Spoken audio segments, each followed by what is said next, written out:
Assalamualaikum warahmatullahi wabarakatuh. Hai teman-teman semua, perkenalkan nama saya Siva Fauzia. Kali ini saya akan membahas buku yang berjudul Teach Like Finland. Buku ini terdiri dari 197 halaman dan ini soft cover dan full color. Kalau yang suka model sampul bercorak ceria dengan ilustrasi gambar kartun pasti suka dengan desain cover buku ini seperti saya. Bukunya termasuk tipis menurut saya, tidak ada gambar ilustrasi di dalamnya, dan ukuran huruf cenderung kecil dan dengan pembahasan yang dibagi menjadi 5 subbab. Hasil ujian internasional Program Penilaian Pelajar Internasional pada tahun 2000 menunjukkan bahwa negara Finlandia merupakan negara dengan sistem pendidikan terbaik di dunia. Finlandia tercatat memiliki siswa-siswa dengan kemampuan literasi dan harapan hidup yang tinggi. Meski universitas dan tempat-tempat belajar di Finlandia belum seterkenal universitas di Amerika Serikat dan Inggris, tetapi negara Finlandia berhasil menjadi kiblat sistem pendidikan dunia.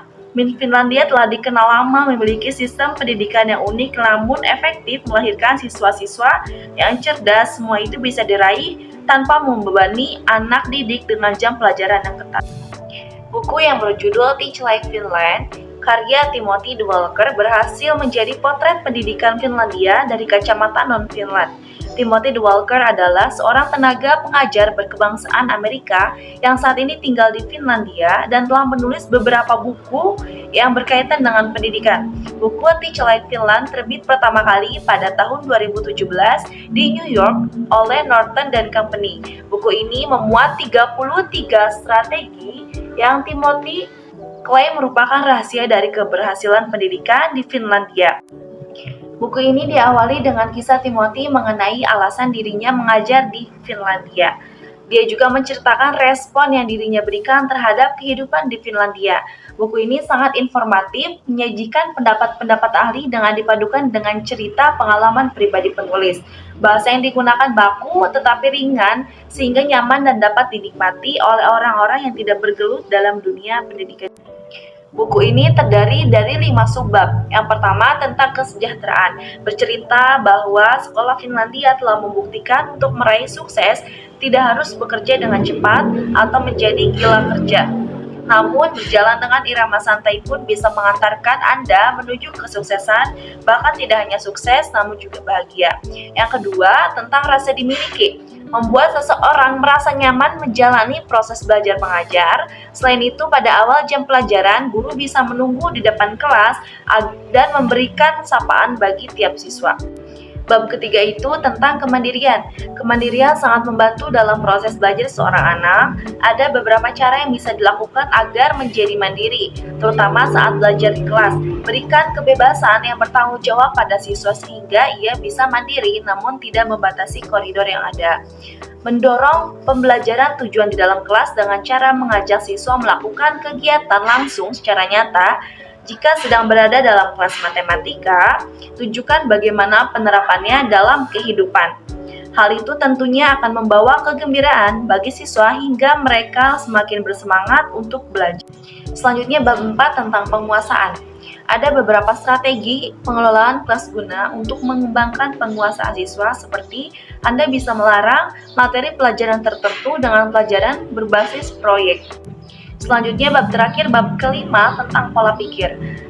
Dan Timothy juga menuliskan bahwa anak-anak di Finlandia hanya belajar 4-5 jam dalam sehari dengan 4-5 kali waktu istirahat berdurasi 15 menit. Pada awalnya Timothy merasa sangsi dengan sistem pendidikan semacam ini karena dalam pendidikan Amerika anak-anak belajar tanpa bertemu jam istirahat. Bukan hanya pelajar, Timothy juga merasakan kejanggalan pada para tenaga pendidik yang terlihat santai di jam istirahat. Hal yang sangat jarang dilakukan dirinya di Amerika.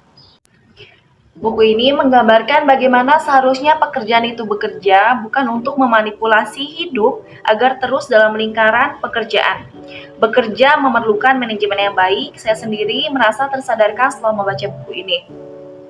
Bagaimana pengaturan waktu dapat sangat berpengaruh dalam kehidupan manusia. Dalam ranah pendidikan, hal semacam ini sering terjadi. Para siswa dididik seperti robot harus dapat menguasai banyak hal dan dapat tanggung jawab pekerjaan rumah. Bahkan banyak anak yang tidak bisa menikmati masa remajanya, masa pertumbuhan, dan masa bermainnya karena tumpukan tugas dan tekanan dari sekolah. Dalam buku ini, saya dapat membayangkan perbandingan dua negara secara tersirat. Pendidikan di Amerika cenderung kaku dan mengutamakan pencapaian, sedangkan pendidikan Finlandia cenderung fleksibel dan ramah. Timothy menceritakan bagaimana setiap anak akan mendapatkan waktu bebas untuk beristirahat, bermain, dan melakukan yang hal dirinya sukai tanpa batasan. Pendidikan di negara ini juga tidak menerapkan pekerjaan rumah yang cenderung dapat menekankan anak dan mengabaikan waktu pribadi siswa. Gaya penulisan Walker yang apa adanya, menarik, dan ada humornya membuat saya menyimak isi buku fiksi ini layaknya menyimak jalan cerita novel. Tak heran juga sih, memang Walker menceritakan pengalaman realnya saat menjadi guru di sekolah di Finlandia. Jadi gaya penulisan bukan cuma informatif, tapi juga menghibur. Biasanya ini karena ditunjang oleh kualitas terjemahan yang benar-benar naratif. Strategi penting dalam buku ini sebenarnya sesuatu yang paling sederhana, yaitu jangan lupa bahagia. Kesimpulan dari buku Teach Like Finland, yang pertama itu suksesnya pendidikan bukan ditentukan dari panjangnya waktu siswa belajar di kelas, namun lebih karena kegembiraan mereka saat berada di dalamnya. Yang kedua, guru menciptakan hubungan saling memiliki yang kuat antara anggota kelas dan guru, diantaranya dengan mengenal setiap anak secara individu. Materi bisa disampaikan dengan beragam cara melalui drama singkat hingga memberikan anak melakukan observasi langsung ke lapangan. Guru bertugas memilih metode pembelajaran mana yang terbaik bagi siswa. Seluruh alam semesta adalah ruang kelas, siswa dapat belajar di mana saja dan kapan saja ia mau, berikan dia kebebasan yang bertanggung jawab untuk mengembangkan diri. Secara keseluruhan, buku ini sangat menarik, membangun, inspiratif, dan informatif. Semua dikemas dengan apik dengan bahasa yang mudah dipahami. Buku ini cocok dibaca oleh semua kalangan, terutama orang-orang di kalangan pendidikan. Kita akan memahami ternyata banyak faktor yang berpengaruh dalam pendidikan. Dan faktor tersebut tidak serumit yang dibayangkan. Justru hal-hal kecil yang sering diabaikan lebih menunjang proses belajar. Strategi-strategi kelas yang menyenangkan ala Finlandia ini juga bisa diaplikasikan oleh para orang tua dalam mendukung suasana belajar nyaman di rumah. Meski kini kesuksesan sistem pendidikan di Finlandia mencuri perhatian dunia, belum tentu sistem ini adalah sistem yang sempurna. Namun sepanjang membaca buku ini, saya merasakan suasana belajar mengajar yang penuh semangat dan kebersamaan. Tidak ada beban atau tekanan baik pada murid maupun guru. Buku ini saya rekomendasikan kepada orang terutama yang peduli pada dunia pendidikan, yang ingin mengetahui dan mendapat solusi model pendidikan yang lebih mandiri dan inquiry untuk peserta didiknya, serta membawa kebahagiaan pada mereka semua yang terlibat dalam kegiatannya. Buku ini tidak cuma berisi teori, tapi juga aplikatif dan dibawakan dalam gaya penulisan yang menarik, serta diterjemahkan ke dalam bahasa Indonesia yang baik pula.